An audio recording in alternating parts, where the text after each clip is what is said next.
आज इस कहानी में मैं आपको बताने वाला हूँ कि इंसान की कौन कौन सी गलतियाँ हैं जो इंसान को बर्बाद कर देती हैं। अपनी बर्बादी के कारण पता चल जाए तो हम अपने जीवन को सुखमय बना सकते हैं। बहुत समय पहले की बात है। एक नगर में एक धनी सेठ रहा करता था। उस सेठ के पास सभी प्रकार की सुख सुविधाएं थी, लेकिन उसके घर कोई संतान नहीं थी। संतान के दुख में हमेशा चिंतित रहा करता था। फिर एक दिन उसे पता चला कि उसकी पत्नी गर्भवती है। उसने अपनी पत्नी का खूब ख्याल रखा। ऐसे में एक दिन उसके घर एक पुत्र का जन्म हुआ। सेठ पुत्र के जन्म पर बहुत प्रसन्न हुआ। उसने पूरे नगर में मिठाइयां बंटवाई और उसके लालन पालन में कोई कमी नहीं छोड़ी।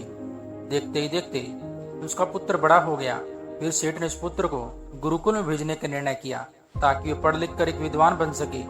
अब इस पुत्र की उम्र ज्यादा भी नहीं हुई थी, लेकिन उन्हें छोटी सी उम्र में ही अपने बेटे को शिक्षा ग्रहण करने के लिए गुरुकुल भेज दिया था। गुरुकुल में वह बालक अच्छे शिक्षा ग्रहण करता, अपने गुरु की सभी आज्ञाओं का पालन करता। ऐसे में बालक धीरे धीरे वहां का सबसे होनहार विद्यार्थी बन गया। गुरुकुल में उस बालक ने सारे वेद पुराण और शास्त्रों का अध्ययन किया और बहुत बड़ा विद्वान बन गया। लेकिन वो कहते हैं ना कि समय कब बदल जाए किसी को भी पता नहीं होता। ऐसे ही एक दिन किसी प्राकृतिक आपदा की वजह से उसके माता पिता की मृत्यु हो गई। और जब उसके माता पिता की मृत्यु हुई तब उस बालक की शिक्षा पूर्ण भी नहीं हुई थी। और उस बालक ने इस खबर को सुना कि उसकी माता पिता अब इस दुनिया में नहीं रहे, उनका सब कुछ बर्बाद हो चुका है। तो उस बालक के संसारिक मोह माया से मोह उठ चुका था। उसके बाद उस बालक ने निश्चय किया कि वह गुरुकुल की शिक्षा पूर्ण करने के बाद अपना संपूर्ण जीवन लोगों की भलाई में व्यतीत करेगा। फिर जब उस बालक की शिक्षा पूर्ण हुई तो उसके बाद वह बालक सन्यासी बन गया और वह संसारिक वस्तुओं से दूर हिमालय के जंगल में चला गया। जंगल में जाकर उसने वहां लंबे समय तक तपस्या की। तपस्या पूर्ण करने के बाद उस सन्यासी ने लोगों को शिक्षा देना आरंभ कर दिया। समय के साथ साथ सन्यासी की चर्चाएं चारों तरफ होने लगी। दूर दूर से लोग उसके पास शिक्षा ग्रहण करने के लिए आते और बहुत से लोग उनके पास अपनी समस्याओं का समाधान खोजने के लिए भी आते। सन्यासी सभी लोगों की समस्या बड़ी आसानी से सुलझा देता था, जिस वजह से पूरे राज्य में मशहूर हो गया। लेकिन जिस नगर में वह रहता था उसी नगर का राजा एक क्रूर व्यक्ति था। जब राजा को सन्यासी के बारे में पता चला तो उसने सन्यासी से मिलने का निश्चय किया। अगली सुबह को राजा महल से निकलकर उस सन्यासी से मिलने के लिए निकल गया और फिर वह कुटिया पर जाकर पहुंच गया। वहां पहुंचकर जब राजा ने उस सन्यासी को देखा तो वह देखता ही रह गया। उसके चेहरे पर एक अलग प्रकार का ही तेज था। जब वह सन्यासी के पास पहुंचा तो उसे बड़ी अपार शांति का अनुभव हुआ। उसे राजा ने सन्यासी को प्रणाम किया और उसके पास बैठकर उससे वार्तालाप करने लगा। वो राजा पहली ही मुलाकात में उस सन्यासी के व्यक्तित्व से इतना प्रभावित हुआ कि उसने उसी समय से अच्छाई की राह पर चलने की ठान ली और मन ही मन सोचने लगा कि इतनी छोटी सी मुलाकात में सन्यासी मुझे इतना बदल सकता है, तो अगर यह हमेशा मेरे साथ रहेगा तो मेरी जिंदगी ही बदल जाएगी। यही सोचकर राजा ने सन्यासी को अपने महल में चलने का आग्रह किया। राजा का आग्रह सुनकर सन्यासी मना नहीं कर पाया। वो राजमहल चलने को तैयार हो गया। फिर राजा सन्यासी को लेकर राजमहल की ओर चल दिया। राजमहल पहुंचने पर राजा ने सन्यासी का खूब आदर सत्कार किया। उसके बाद राजा ने सन्यासी को सही कमरे में भोजन करवाया। भोजन के बाद सन्यासी ने राजा को धन्यवाद दिया और राजा से जाने की आज्ञा मांगी। यह सुनकर राजा ने कहा कि आप हमारे बाग में जब तक चाहे तब तक रह सकते हैं। आपको यहाँ किसी प्रकार की कोई असुविधा नहीं होगी और आप यहाँ रहोगे तो हमारी प्रजा को भी अच्छा लगेगा और हमें भी अच्छा लगेगा। यह सुनकर सन्यासी ने राजा का प्रस्ताव स्वीकार कर लिया।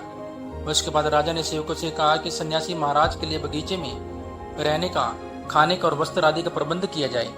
राजा की आज्ञा सुनकर सेवकों ने एक सुंदर सी कुटिया का निर्माण कर दिया। उसके बाद वह सन्यासी उसी कुटिया में रहने लगा और उस सन्यासी को कुटिया में रहते रहते बहुत साल बीत चुके थे। इस दौरान राजा ने उसकी खूब सेवा की, परंतु कई सालों के बाद राजा और रानी को किसी आवश्यक कार्य के लिए राज्य से दूर जाना पड़ा। लेकिन उन्होंने एक सेवादार को सन्यासी की सेवा के लिए नियुक्त कर दिया, परंतु वह सेवादार राजा के जाने के बाद बीमार पड़ गया और अपने घर चला गया और कभी लौटकर वापस नहीं आया। तो सन्यासी ने क्रोध में आकर राजा को खूब सुनाया। राजा से कहा कि राजन, जो जिम्मेदारी तुम पूरी नहीं कर सकते वो उठाते ही क्यों हो। तब राजा ने सन्यासी से क्षमा मांगते हुए कहा कि हे भगवान, यदि मुझसे कोई भूल हुई है तो मुझे माफ कर दीजिए, मुझे क्षमा कर दीजिए और अपना क्रोध शांत कीजिए और मुझे बताइए कि आखिर हुआ क्या है। यह सुनकर सन्यासी ने कहा कि तुम्हारे जाने के बाद मुझे यहाँ पर किसी ने भोजन नहीं दिया। मैं बहुत दिनों तक भूखा ही रहा। मुझे यहाँ पर आकर किसी ने पूछा तक नहीं कि मैं किस हाल में हूँ। यह सुनकर राजा ने सन्यासी से क्षमा मांगी और कहा कि भगवान, आज के बाद में ऐसी कोई भी गलती नहीं होगी। फिर कुछ देर के बाद मामला शांत हो गया। जब राजा और सन्यासी के बीच वार्तालाप हो रही थी तो रानी यह वार्तालाप चुपके से सुन रही थी और सब कुछ देख रही थी।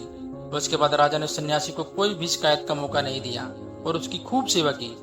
परंतु कुछ दिनों के बाद फिर से राजा को किसी आवश्यक कार्य के लिए राज्य से बाहर जाना पड़ा। लेकिन इस बार राजा ने राज्य से बाहर जाने से पहले अपनी रानी को कहा, जब तक मैं नहीं आऊं तब तक आप स्वयं सन्यासी की देखभाल करेंगी। यह सुनकर रानी ने कहा कि जी महाराज, आप निश्चित होकर जाइए, मैं सन्यासी महाराज की सेवा अच्छे देखभाल करूंगी। और उसके बाद रानी हर रोज भोजन बनाकर सन्यासी महाराज को भेजती रही। लेकिन एक दिन रानी नहाने के लिए चली गई और सन्यासी को भोजन देना भूल गई। सन्यासी ने काफी देर तक भोजन का इंतजार किया, लेकिन जब भोजन नहीं आया तब सन्यासी सोच में पड़ गया कि आज खाना क्यों नहीं आया। उसके बाद सन्यासी ने सोचा कि वह खुद महल में जाकर देखेगा कि आखिर क्या बात है, खाना अभी तक क्यों नहीं आया। फिर वह महल पहुंच गया। जब वह महल के अंदर पहुंचा तो वहां उसकी नजर रानी पर पड़ी। रानी के लंबे लंबे काले घने केश उसकी कमर पर लहरा रहे थे। उसकी कजरारी आंखें जो देखने मात्र से ही घायल कर दी। उसकी हिरनी जैसी चाल, रानी के इतने सुंदर रूप को देखकर सन्यासी चकित रह गया और रानी की सुंदरता सन्यासी के मन में घर कर गई और वह वहां से बिना कुछ कहे अपनी कुटिया में लौट गया। सन्यासी रानी के रूप की सुंदरता को भुला न सका और वह खाना पीना छोड़कर अपनी कुटिया में पड़ा रहा। उसने कई दिनों तक कुछ भी नहीं खाया पिया, जिस वजह से वह बहुत कमजोर हो गया। फिर कुछ समय के बाद राजा वापस लौटे। जब सन्यासी की हालत का पता चला तो वह सीधे सन्यासी के पास पहुंच गए और बोले कि हे भगवान, क्या बात है, आपको क्या हो गया है, आप इतने कमजोर कैसे हो गए, आप किस गहरी सोच में डूबे हो, क्या मुझसे कोई भूल हो गई है।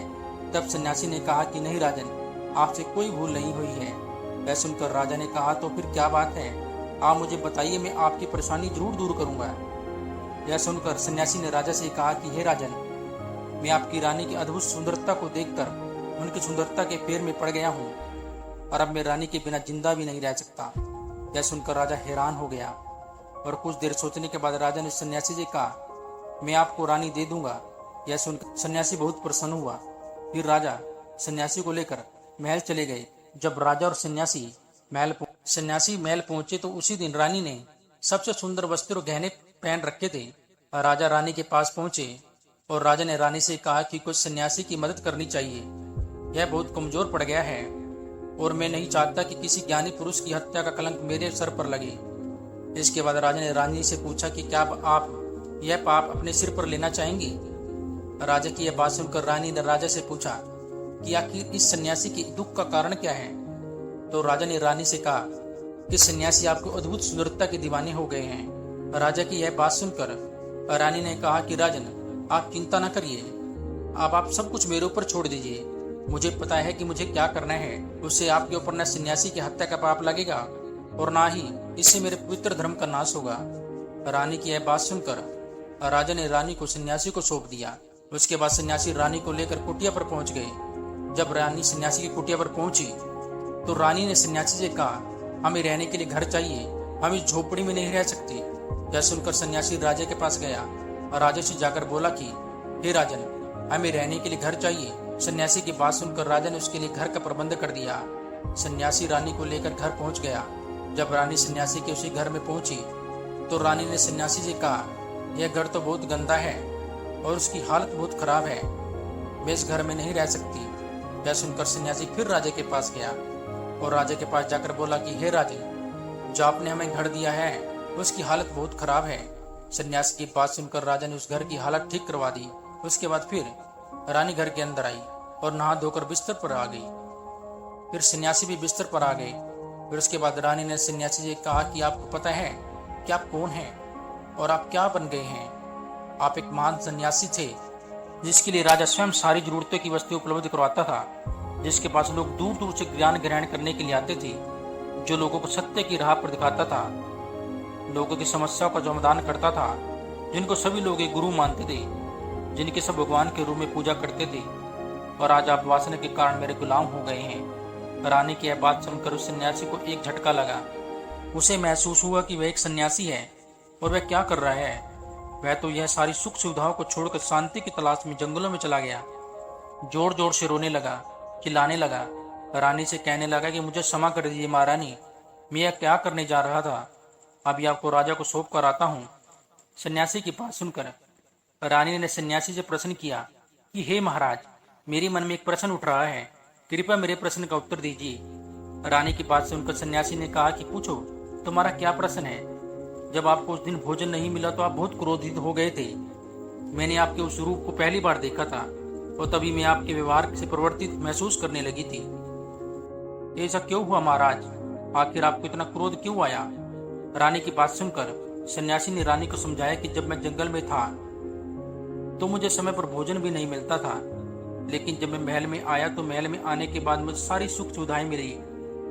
फिर मैं सभी सुख सुविधाओं में फंस गया, मुझे उसके प्रति लगाव उत्पन्न हो गया, फिर मुझे उसको पाने का लालच उत्पन्न हो गया और जब मुझे यह नहीं मिला तो मेरे अंदर एक क्रोध उत्पन्न हुआ।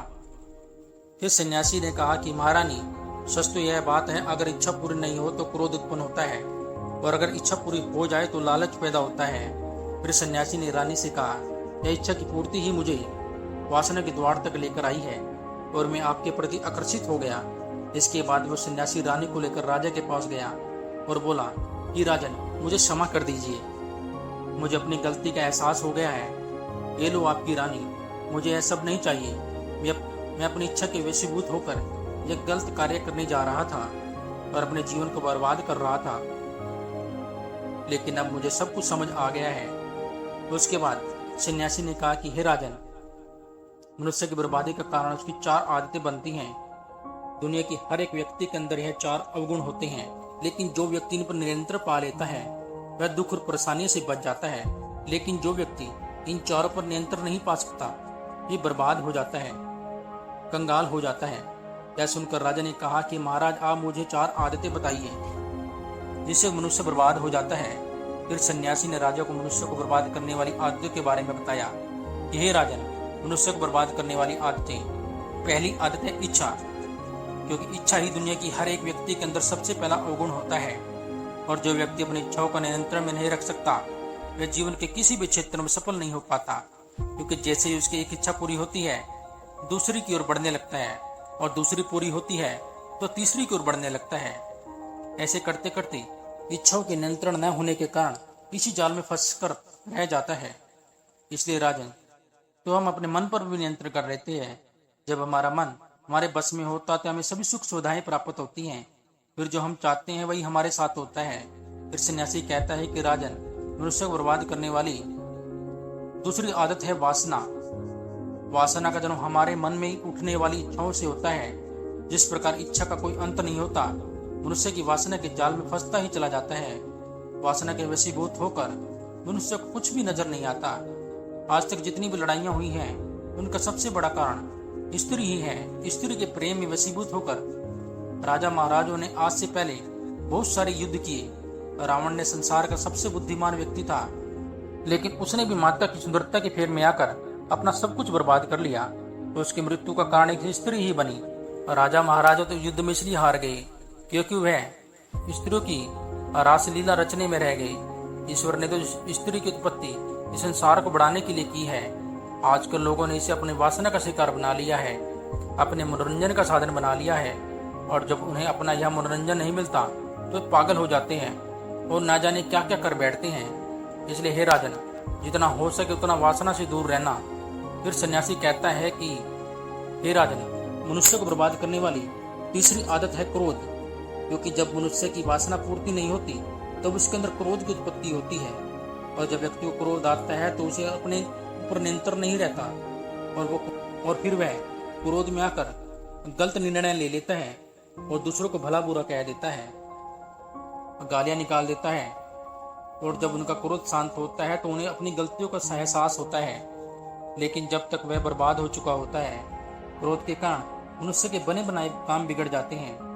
जब मनुष्य के अंदर क्रोध उत्पन्न होता है तो अंदर से बहुत कमजोर हो जाता है। एक कमजोर मनुष्य कुछ भी नहीं कर सकता, उसे कभी भी सफलता हासिल नहीं हो सकती। हमारे भीतर तनाव उत्पन्न होता है और अगर एक बार हम तनाव के में चले गए तो हमारा पूरा जीवन बर्बाद हो जाता है। फिर सन्यासी कहता है कि राजन, मनुष्य को बर्बाद करने वाली चौथी आदत है लालच। हे राजन, लालच का फल सदैव बुरा ही होता है। लालच में पड़कर हम बहुत से लोगों को बुरा कर देते हैं। हर मनुष्य के जीवन में कभी न कभी ऐसे अवसर जरूर आते हैं कि वह लालच कर बैठता है और अधिक पाने की लालसा में वह ऐसा कर बैठता है कि जिससे जो उसके पास होता है उसे भी गवा बैठता है। क्योंकि जैसे ही व्यक्ति की एक इच्छा पूरी होती है उसका लालच बढ़ जाता है और उसके मन में और कहीं जन्म लेने लगती है। जो मनुष्य लालच करता है वह कामयाबी से कोसों दूर रहता है।